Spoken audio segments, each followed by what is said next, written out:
आप देख रहे हैं रियासतनामा और मैं हूं आपके साथ ईशांत सोदन। वर्ष 2018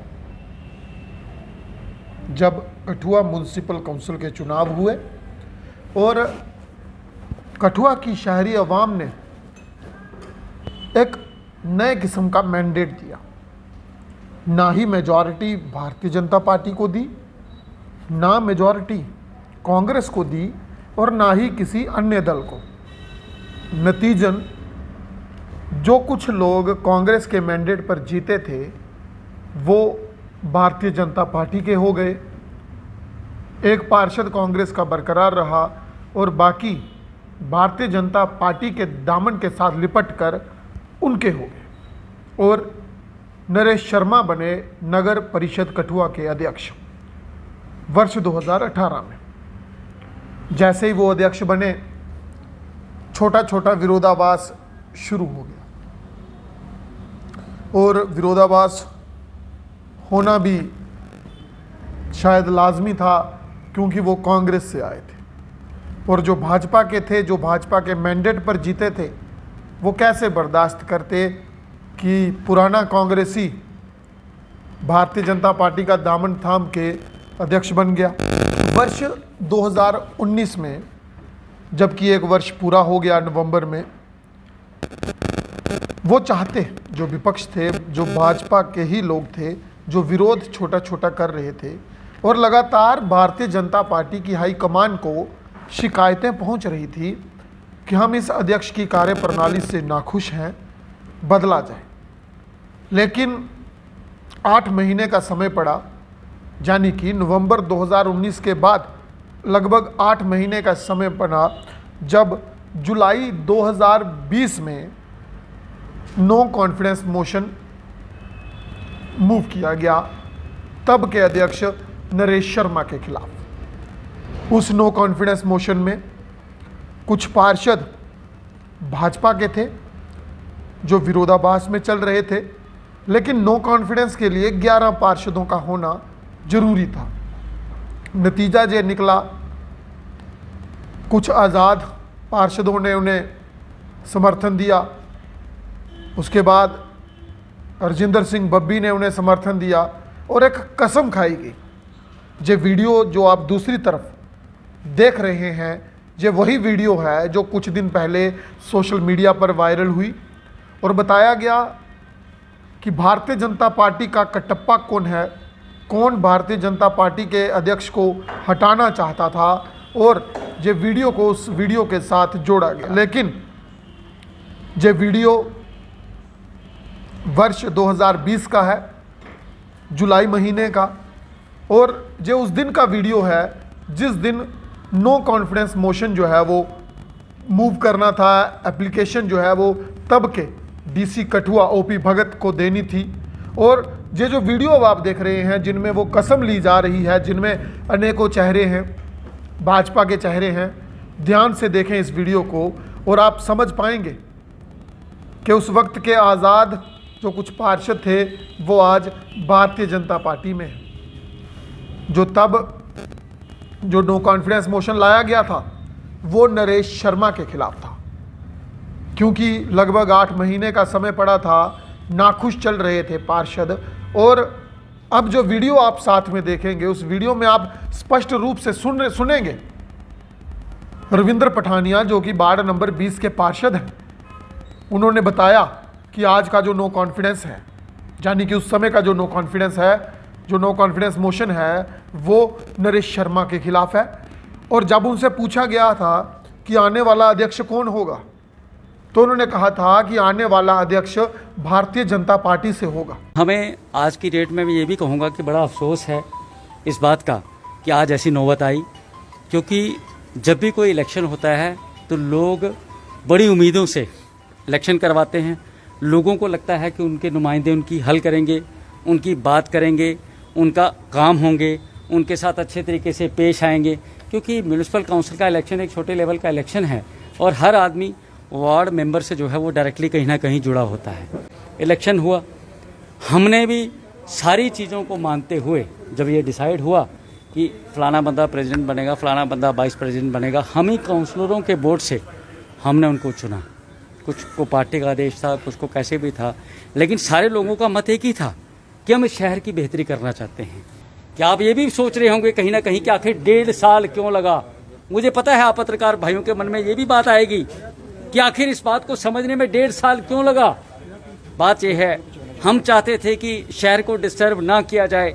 हमने 1-2 बार पहले भी कोशिश की, हमने फिर कुछ लोगों ने बीच में मीडिएशन की, कुछ लोग बीच में बैठे, उन्होंने कहा नहीं, हम भी नहीं चाहते थे कि शहर को कहीं ना कहीं जो है वो ऐसी परिस्थितियों में छोड़ दिया जाए जहां सारे लोग ये महसूस करें कि हम अपने जो काम हमारे होने चाहिए थे उनसे हम वंचित रह गए। हम ये चीज़ नहीं चाहते थे, हमने फिर कंप्रोमाइज़ किया। लेकिन मैंने आपको ये भी कहा साथ साथ कि बहुत से काम ऐसे भी हुए जिसमें काउंसलर्स को कहीं भी कोई कॉन्फिडेंस में नहीं लिया गया, और जब समझाने की कोशिश की गई तो तब भी कहीं ना कहीं वो अपनी बात पे अड़ीग रहे, कायम रहे। ये नो कॉन्फिडेंस तो भैया 6 महीने पहले भी आ सकता था। अध्यक्ष के खिलाफ ही आपने अविश्वास प्रस्ताव लाया है या उपाध्यक्ष के खिलाफ? नहीं, हमने अध्यक्ष और उपाध्यक्ष दोनों के खिलाफ ये अविश्वास प्रस्ताव लाया है, क्योंकि हम चाहते थे कि ये ऐसा ना हो कि हमें दोनों के साथ ऐसा वो करना पड़े। लेकिन आज की डेट में हमें ये भी महसूस होता है कि जो फैसले पक्षपातपूर्ण होते हैं उसमें कहीं ना कहीं दोनों चेयर्स का जो है वो हाथ रहता है। प्रस्ताव पारित करके आपने डीसी कठुआ को दिया, क्या कहना था? देखिए, डीसी ने क्या कहना है, डीसी को तो हमने नो कॉन्फिडेंस मोशन अविश्वास प्रस्ताव जो है वो पास करके दे दिया है। हमने उनसे यही कहा है कि हम भी नहीं चाहते हैं कि ये शहर खास करके इस काल में ज़्यादा देर ऐसे रहे। अगर लोगों ने डेमोक्रेटिक सेटअप बनाया है वो बना रहे, चाहे प्रधान यही बने दोबारा। अगर लोग चाहते होंगे, पार्षद चाहते होंगे, तो मुझे कोई प्रॉब्लम नहीं है। बट कम से कम हम जो पार्षद आए हैं आज की डेट में, हमारी यही सोच है कि शहर को एक अच्छा विकल्प मिलना चाहिए, कोई पढ़ा लिखा आदमी मिलना चाहिए, जिसकी जुबान अच्छी होनी चाहिए, जो तजुर्बेकार आदमी होना चाहिए। लेकिन आज जो कुछ तथ्य पेश किए जा रहे हैं, जो कुछ तथ्य कठुआ शहरी अवाम को दिखाए जा रहे हैं कि जो पूरा निशाना था वो भाजपा के अध्यक्ष यानी कि प्रेमनाथ डोगरा पर था। लेकिन हुआ क्या, टारगेट कोई और था। जिस समय तैयारी की जा रही थी टारगेट कोई और था, लेकिन जब ये प्रोसेस हुआ टारगेट बदल गया। इन बातों को समझने का प्रयास कीजिए। कटप्पा ने बाहुबली को नहीं मारा, क्योंकि पहले जो मूवी थी उसमें हम भी यही सोच रहे थे कि कटप्पा ने जानबूझकर बाहुबली को मारा। लेकिन जब दूसरा मोड़ आया तब यह स्पष्ट हुआ था कि कटप्पा से आखिर बाहुबली को किसने मरवाया था, और निशाना बदल गया था। और वही कटप्पा असली सारथी था बाहुबली के बेटे का, जिसने दूसरे सेशन में, दूसरी मूवी में, दूसरे अध्याय में लीड किया, सपोर्ट किया और मदद की उस पूरे साम्राज्य को, जो साम्राज्य के अंदर बुरे लोग थे उनको ख़त्म करने के लिए बाहुबली की पूरी मदद की। लेकिन आज जिस तरह से म्युनिसिपल काउंसिल कठुआ में जो जंग दिखाई गई, जो पूरा मामला पेश किया गया, लगभग हर बार ही हैरानी होती है आखिर किस तरह से ये पूरा मामला दिखा दिया जाता है। जब इससे पहले का नो कॉन्फिडेंस मोशन मूव हुआ था, मीटिंग हुई थी और आनन फानन में मीटिंग को ख़त्म कर दिया गया। अब जो वीडियो आप देखेंगे, इस वीडियो में आप देखेंगे कि किस तरह से जो तब के सीईओ हैं म्युनिसिपल काउंसिल कठुआ के, वो पार्षदों को बता रहे हैं कि आखिर वोट किस तरह से डालना है, जो बैलेट पेपर है उस पर किस तरह से स्टैंप लगानी है, और बाकायदा उन्होंने स्टैंप भी लगा दी। सर मोबाइल पैनल चलो जल्दी वोटिंग करनी है, बाकी तो सर उधर वो एक एक करिए अस बुलाते जन्ने आ ते तुसी मोबाइल ठीक है सर, कोई इलेक्शन चीजें भी नहीं, ये चीज़ें लो होंगी, please don't take it otherwise. और ये तुम दोबारा लिख लो कि इतने स्टैंप एक स्टैंप रखी है, तो सुनो ये स्टैंप बस ये बोर्ड वाली है ਲਾਈਏ ਦੱਸਿਓ ਨਾ लाइए दस ਉੱਪਰ ਲਾਈਏ ਦੱਸਿਓ ਨਾ बस उठी लाइए दस ਹੁਣ ਕੋਈ ਇਤਰਾਜ਼ ਨਹੀਂ ਹੈ ਜੇ ਮੈਂ ਉੱਪਰ ਲਾਈਏ ਤਾਂ ਮਿੰਟੇ बस ਲੱਗਣਗੇ ये ध्यान रखियो कि जेड़ा ਇਹਦੀ फोल्डिंग है ना वो जिन्ना मैं करगा उन्ने वापस पायो तुसे इधर लइए मैं बैलेट पेपर देगा तुसे अंदर दे स्टैंप ਚੋਰਾ लगाइएगा ਪਿਜੋਰਾ ਕਰਕੇ ਨਾ ਵੀ ਡਬਲ ਹੋਈ ਆ ਤੇ ਕੈਨਸਲ ये हां इसी बॉक्स में ਇੱਥੇ ਰੱਖਣਾ तुसे अंदर स्टैंप लगाई आना ਇੱਥੇ ਸਾਹਮਣੇ ਸਾਰਾ ਪਾਈएगा ठीक है सर तुसे कोई इतराज कोई होल्डिंग नहीं है बस एक होल्डिंग कम है ये करिए ये मैं तुझे करिए देखा इन्हें होल्ड करिए ये कोई डेमो पेपर नहीं था, एक ओरिजिनल वैलेट पेपर पर स्टैंप लगी और ना जाने कितने वैलेट पेपर जो है वो प्रिंट करवाए गए थे, जो कि नहीं हो सकता क्योंकि जितने पार्षद हैं कुछ गिनती के जो है वो बैलेट पेपर आते हैं। लेकिन ये स्थिति अभी तक स्पष्ट नहीं हुई कि उस दिन कितने वैलेट आए थे, पेपर जो था जिन पर मोहर लगानी थी पार्षदों ने वो कितने थे। और सुनने में ये भी आ रहा है और हमारे पास कुछ पुख्ता सबूत भी हैं कि कुछ पार्षदों ने वोटिंग के समय के फोटोग्राफ्स लिए हैं, जो कि नहीं हो सकता है क्योंकि सीओ की वीडियो जो आपने देखी उसमें स्पष्ट रूप में बताया गया था कि अंदर pen, pencil, mobile, camera, phone, smart watch etcetera जो है वो नहीं ले जा सकते। लेकिन उसके बावजूद कुछ पार्षदों ने वोट डालते हुए फ़ोटोग्राफ्स लिए, जिसके सबूत पुख्ता हमारे पास हैं। और वो photo Bharatiya Janata party high command को भेजे गए कि हमने तो वोट डाला है और जिन्होंने वोट नहीं डाला है उन पर कार्रवाई की जाए। ऐसा भी हो सकता है कि जिस तरह से सीईओ कठुआ ने एक बैलेट पेपर पर स्टंप लगाकर डेमो दिखाया था, क्या कुछ इसी तरह के और बैलेट पेपर भी पार्षदों में बांटे गए हों, जहाँ एक ही बैलेट पेपर पर एक ही प्रत्याशी पर स्टंप लगाकर उसका फ़ोटो जो है वो लिया गया हो। अगर वो फ़ोटो लिया गया तो उसका जिम्मेदार कौन था, क्योंकि अंदर तो सब मनाही थी और मनाही के बावजूद भी अगर कोई सीक्रेसी लीक होती है तो फिर ऐसे चुनाव के कोई मायने नहीं रहते। उसके साथ ही एक विप जारी होती है पार्टी की तरफ से, भारतीय जनता पार्टी, क्योंकि लोगों का कहना है, पार्षदों का कहना है कि अगर भारतीय जनता पार्टी चाहती तो ये लड़ाई इतनी आगे बढ़ती ही नहीं। अगर समय रहते पार्टी ने उन पार्षदों की सुनी होती जिन्हें भागी पार्षद भी कहा गया, जिन्हें कई तरह के नाम दिए गए कि वो भागी पार्षद हैं, वो अलग गुट है, वो नहीं सुनते। लेकिन बाद में नतीजा आप लोगों के सामने है। एक कथित तौर पर ऑडियो वायरल हुई, ऑडियो के बाद इस्तीफ़ा आया और इस्तीफ़ा के बाद ही जब पूरी प्रक्रिया हुई जिसमें भारतीय जनता पार्टी को करारी हार मिली और हार का मुंह देखना पड़ा।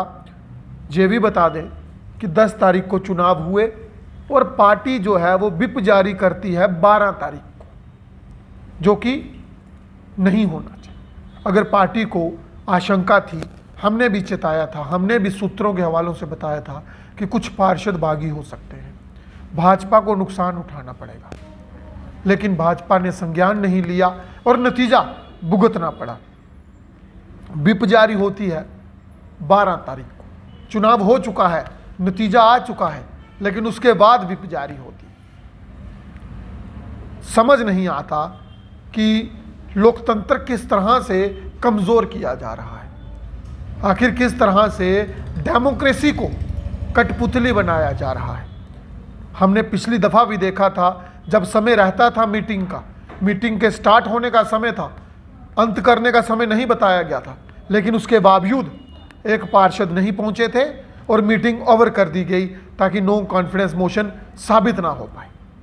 उसके बाद कई तरह के ऑडियो वीडियो वायरल हुए, कई तरह की टिप्पणियां सामने आई, लेकिन मामला लगातार बढ़ता रहा और नतीजा कथित तौर पर एक ऑडियो का वायरल होना और ऑडियो वायरल होने के बाद इस्तीफे का आना, इस्तीफे के बाद नोटिफिकेशन के बाद चुनाव, और चुनाव में भारतीय जनता पार्टी की हार। भारतीय जनता पार्टी को हार का सामना करना पड़ा। और हमने आपको बताया था कि कुछ पार्षदों पर गाज गिरने वाली है। क्या पार्षद ही जिम्मेदार हैं? क्या डिस्ट्रिक्ट बॉडी जिम्मेदार नहीं? क्या प्रभारी जिम्मेदार नहीं? क्योंकि एक अगर लंबे समय से आप लोगों को पता था, सबको पता था कि विरोधाभास चल रहा है, उसके बावजूद एक चेहरे को हरा दिया गया और उस चेहरे ने इस चीज़ को एक्सेप्ट किया कि मैं नहीं लड़ना चाहता था, मैं हीरानगर विधानसभा की तैयारी में था, लेकिन हराया गया। और कई तरह के आरोप भी उन्होंने लगाए। अब जनता जे निर्णय करे कि आखिर जे कैसा खेला हो रहा है। उधमपुर में भी आपने देखा कि जहाँ जहाँ भारतीय जनता पार्टी की म्यूनसिपैलिटी है, वहाँ पर आए दिन ऐसी चीज़ें देखने को मिलती हैं। क्या ये डेमोक्रेसी का कत्ल नहीं? क्या ये डेमोक्रेसी को, लोकतंत्र को कमज़ोर करने का प्रयास नहीं? क्योंकि एक तरफ वोटिंग होती है उधमपुर में, नतीजा आता है, लेकिन माननीय हाई कोर्ट के आदेश आ जाते हैं। वही चीज़ें कठुआ में भी कई बार देखने को मिली। कहीं ना कहीं बदलाव की ज़रूरत है, बदलाव की ज़रूरत है। और रही बात बाहुबली और कटप्पा की, लोग भली भांति जानते हैं कि शहर में, शहर की नगर परिषद में, शहर के म्युनिसिपल काउंसिल में किसने कैसा और कब क्या रोल जो है वो निभाया है। और फोटोज़ जो खींचे गए हैं उन पर भी संज्ञान लेना ज़रूरी है। क्या जिला प्रशासन इन पर संज्ञान लेगा कि आखिर कैसे वो फ़ोटो खींचे गए, कैसे पूरी प्रक्रिया को अंजाम दिया गया और किस तरह से कमज़ोर करने का प्रयास किया गया लोकतंत्र को। आज के इस लाइव सेशन में इतना ही। और कुछ अन्य अपडेट्स के लिए आप देखते रहें रियासत नामा। धन्यवाद।